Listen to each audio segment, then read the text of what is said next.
Buenas noches. Ante la grave situación que atraviesa el país y la necesidad de orientación que reclamamos tantos venezolanos, se ha organizado este programa donde a título personal figuras del acontecer nacional darán su opinión. Se inicia esta reflexión con el doctor Arturo Uslar Pietri. Ante todo, quiero saludar muy cordialmente la presencia de numerosas y muy distinguidas personalidades venezolanas que con su presencia en este acto le dan su plena significación y trascendencia. Y también a los millones de venezolanos que a través de la televisión, al seguir este programa, están demostrando su preocupación y su angustia ante la situación del país. Venezuela atraviesa una de las más graves crisis de su historia. La viene atravesando desde hace tiempo. Esa crisis se ha ido agravando y se ha ido complicando y se ha ido diversificando en muchos aspectos, pero toda ella concurre en una situación general que amenaza no solamente la estabilidad del régimen democrático en Venezuela, sino el porvenir mismo del país. Esa crisis es una crisis política. Fundamentalmente una crisis política porque es a través de la política que esa crisis se formó y es a través de la política que esa crisis puede encontrar solución. Esa crisis consiste en la falta de credibilidad del aparato gubernamental, en la falta de credibilidad de los cuerpos representativos del Estado, en la descomposición acelerada y desintegración de los servicios públicos y del aparato del Estado.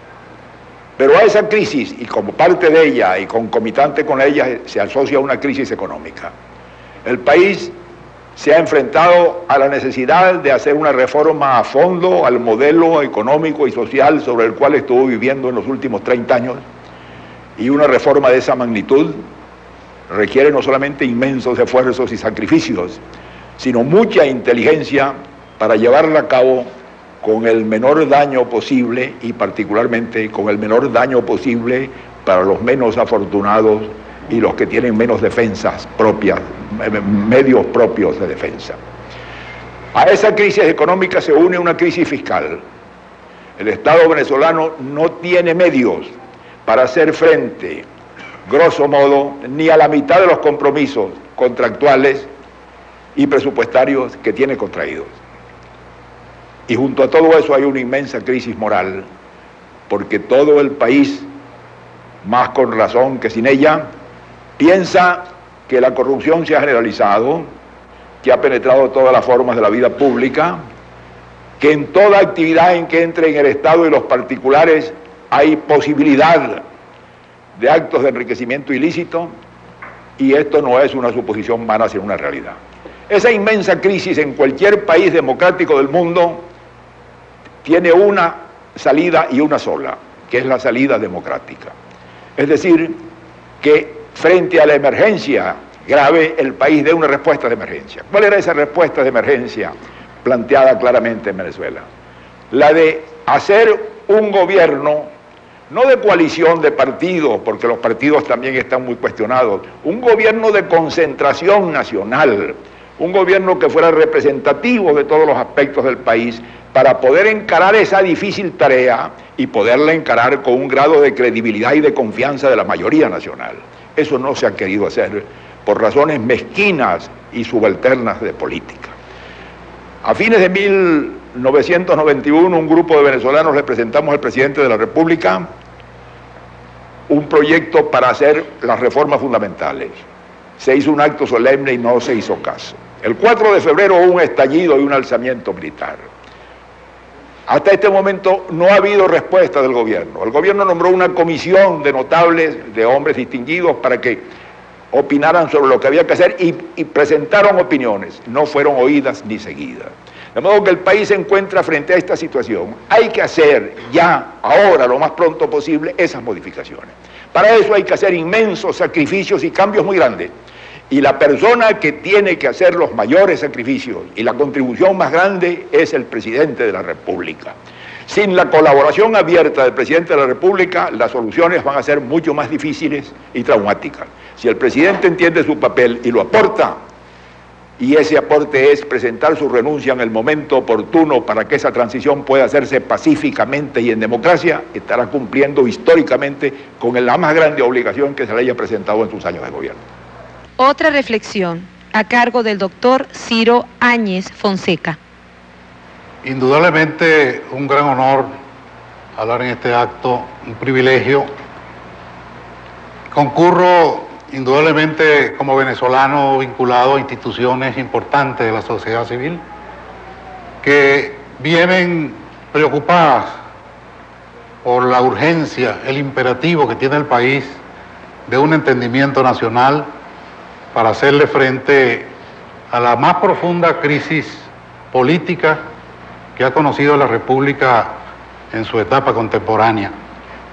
Indudablemente que los problemas que genera esta crisis son del interés de todos, porque todos de alguna manera tenemos alguna culpa en lo que ha ocurrido. Lo lamentable es que pareciera ser que los efectos de los sucesos de los febreros no han sido lo suficientemente profundos para generar motivación suficiente en los conductores políticos del país para asegurarle a la población los grandes cambios que en lo social, lo político y lo económico son de urgencia adelantar. En ese sentido, yo soy de los que piensan que el país tiene salidas, que tiene salidas en el corto plazo y que todos tenemos el deber, la obligación de contribuir por las vías que sean a la búsqueda de las soluciones urgentes que el pueblo requiere en el corto plazo. Pertenezco a instituciones importantes de la sociedad civil que están realizando esfuerzos. Estos esfuerzos tienen que ser sinceros porque la verdad no se ubica en ninguna parte solamente. La verdad está en todas partes, pero está fundamentalmente en el pueblo. El pueblo tiene que ser el más importante componente de la búsqueda de las soluciones que están pendientes en el país. Y observamos con preocupación cómo en los grandes debates, como el que está ahora suscitándose en el Congreso Nacional, se presenta la grave situación de un enfrentamiento entre la sociedad civil y los conductores políticos por el ejercicio pleno de la libertad de expresión.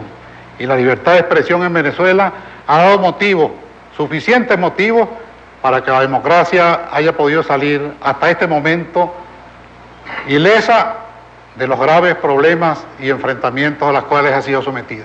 Sin esa libertad de expresión, sin esa plena presencia de los periodistas, de los directores y de los editores, en el escenario público habría sido imposible detectar las grandes fallas del sistema democrático. A continuación, el general retirado Alberto Müller Rojas. Es un gran placer para mí estar en este foro para comunicar mi angustia después de haber ocurrido 5 meses del frustrado golpe de Estado del 4 de febrero sin que se hubiesen producido cambios. No se puede someter a una sociedad a la angustia, a la tensión permanente de la agitación social y de las amenazas de violencia política. La omisión que ha tenido la mal llamada dirigencia política en producir las reformas que hubiesen permitido la salida pacífica a la situación de crisis que se ha planteado en el país, no es solamente una omisión culpable, es una omisión criminal contra la comunidad política venezolana. En esta situación, una de las víctimas propiciatorias ha sido el sector profesional de las Fuerzas Armadas. Persecuciones, detenciones arbitrarias, suspensión de ascensos, transferencias inesperadas, han sido acciones que ha tomado el gobierno para desplazar de los mandos militares a los oficiales que tienen verdadero sentido profesional. y colocar en esos mandos a hombres fieles, incondicionales, que les deben sus canonías y privilegios a los compadrazgos políticos y a los compromisos con los jerarcas y los cogollos de partido. Esta situación ha constituido una verdadera provocación al sector militar, que no desea nuevas intervenciones militares, porque como el resto de la sociedad venezolana aspira a un cambio, pero aspira a un cambio en paz. Ese cambio no lo puede realizar una dirigencia que ha perdido su legitimidad. Ese cambio no lo puede realizar un mando militar que está groseramente comprometido no solo con los personajes más nefastos del régimen, sino con sus prácticas viciosas. Ese cambio amerita nueva gente, ese cambio amerita nuevos procedimientos para copiar frases del exministro Ochoa, y ese cambio requiere, como el régimen lo personifica el presidente de la República, que él valientemente y responsablemente renuncie a su cargo. Y seguimos por una salida a la crisis con el doctor Luis Raúl Matos Azócar. Me han pedido los miembros de la Mesa Democrática que los represente y exprese sus ideas en esta reunión tan significativa para el futuro del país. La Mesa Democrática surge como una iniciativa de un grupo de parlamentarios y políticos que pensamos que sí era posible, independientemente de las discrepancias ideológicas, el promover en el país un movimiento de convergencia para demostrar que se puede pensar en Venezuela por encima de los intereses sectoriales en un momento determinado.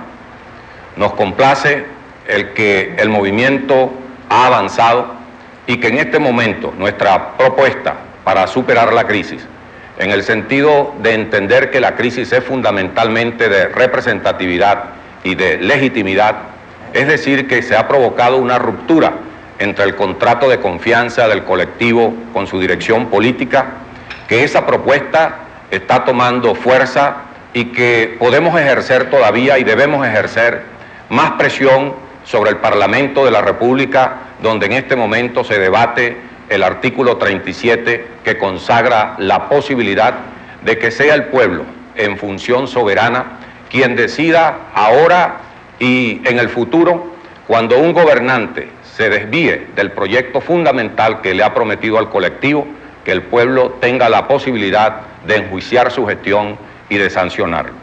Para nosotros, en la Mesa Democrática, entendemos que es verdad que hay una crisis fiscal, que hay una crisis económica y que hay una profunda crisis social, pero por encima de ello, hasta tanto no se resuelva la crisis de representatividad y la crisis de legitimidad, no se podrán acometer con fuerza los cambios estructurales que este momento actual, que es de reconstrucción del país, reclama y nos exige a todos nosotros. Vamos a estimular y a promover, por otro lado, una mayor participación del país. No se puede hablar de entendimiento nacional, no se puede hablar de acuerdo nacional si se mantienen fórmulas excluyentes que dejen a sectores representativos del país fuera de cualquier propuesta que en este sentido se formule.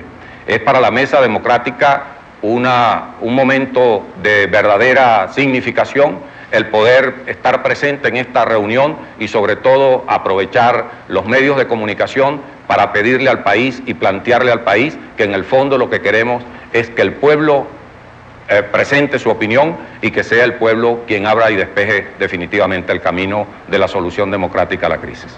Para finalizar estas reflexiones por nuestro país, el doctor Rafael Caldera.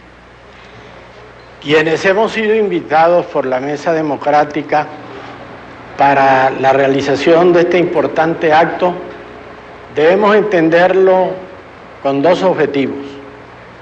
Uno, hacer conocer a la población venezolana que está sufriendo los efectos de la tremenda crisis que padecemos, que hay muchos entre nosotros que estamos conscientes de que la crisis no ha sido superada. Y otro, el animar a la conciencia venezolana, al pueblo venezolano, a seguir trabajando y luchando para buscar una salida democrática a la crisis, porque es una salida dentro de la institucionalidad democrática la que realmente puede asegurarnos un futuro más claro para la vida venezolana. Ya lo dijo ese ilustre venezolano que es Arturo Uslar Pietri, la crisis está presente y yo la veo porque en todas partes siento que la población no soporta más el creciente costo de la vida, que la inseguridad personal se siente cada vez mayor y que los remedios ofrecidos no demuestran su eficacia, que no existe convicción en el país de que la lucha contra la corrupción es sincera y efectiva, de que los servicios públicos no funcionan y de que la credibilidad del país en su dirigencia está severamente quebrantada. Por eso, decir que la normalidad existe en el país es colocarse totalmente fuera de lo real. Ahora, se ha planteado muchas veces la necesidad de un cambio profundo que no se realiza con simples operaciones de maquillaje. El país está reclamando ese cambio. Para ese cambio, una etapa, un paso urgente, necesario, es la reforma constitucional, que no es la salida a la crisis, porque la Constitución no va a llenar las cacerolas, la Constitución no va a solucionar los problemas, pero es la apertura hacia la salida de la crisis por la vía democrática e institucional. Si esa reforma constitucional se desnaturaliza, se convierte en una operación habilidosa por parte de la dirigencia política, si la representación del pueblo en las cámaras legislativas adopta el camino de madrugonazos parlamentarios, estará creando una situación difícil, porque la reforma quien la va a decidir es el pueblo. Por primera vez en nuestra historia va a haber un referéndum popular, como lo previó la Constitución de 1961 para el caso de una reforma general de la Carta Fundamental. Para que el pueblo le dé su respaldo claro, efectivo, eficaz a un camino que se va a abrir, es necesario jugarle limpio al pueblo. Es necesario proceder sin maniobras, sin entendimientos, que al mismo tiempo muchas veces son discrepancias insalvables. Tenemos que darle al país realmente la sensación de que queremos y estamos decididos a salvar un sistema democrático que le ha costado mucho a muchos venezolanos, que ha sido para muchos hogares un gran esfuerzo y un gran sacrificio. Este es el camino para devolverle al país confianza y esperanza. Y eso es lo que nosotros quisiéramos hoy transmitirle a los venezolanos que nos están viendo y oyendo. Transmitirles la necesidad de confianza y esperanza y la voluntad de luchar para obtenerla.